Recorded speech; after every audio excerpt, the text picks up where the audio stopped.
What's up, YouTube? This is Too Raw for TV. As I speak right now, Game 3 of the 2023 World Series is going on right now. Last I checked, it was scoreless in the third inning. That This series, of course, features the Arizona Diamondbacks, who are looking for their first World Series title since 2001, and the Texas Rangers, who have never won the World Series, are looking for their first.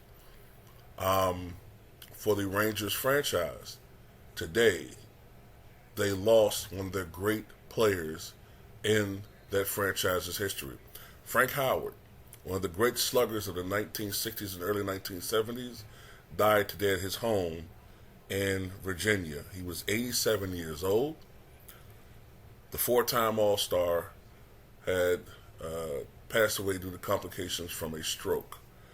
Howard appeared in parts of 16 big league seasons, amassing a career slash line of 273 batting average, 352 on base percentage, and a 499 slugging percentage, and had a 142 on base plus slugging percentage combined, with 382 career home runs and 1,119 runs batted in. He led the majors in home runs in 1968.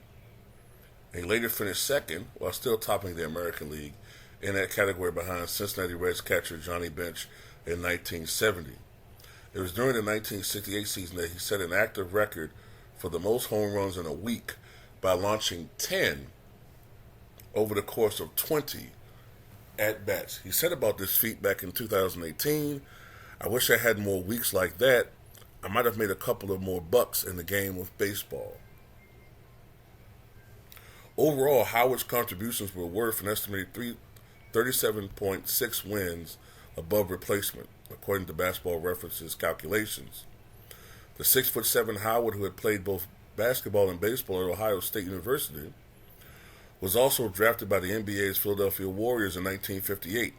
He chose instead to pursue a professional baseball career with the Dodgers, and it proved to be the correct choice, as he won the Rookie of the Year award in 1960 with the LA Dodgers, and then earned the MVP award consideration in 1962. He also won a World Series championship with the Dodgers in 1963 when they swept the Yankees in that World Series. Howard remained with the Dodgers until the winter of 1964 when he was shipped to the Washington Senators as part of a 7-player deal. From there, Howard established himself as one of the top sluggers in the Senators' short-lived history. In 7 seasons before the franchise relocated to become the Texas Rangers, he averaged 34 home runs and 96 RBI to go with a 156 on-base plus slugging percentage.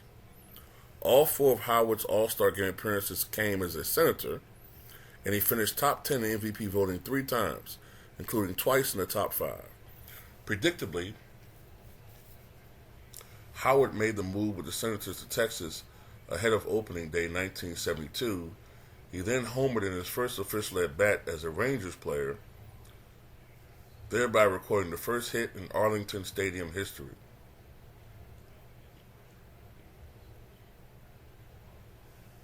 Howard was very much in the twilight of his career by the time the Senators became the Rangers.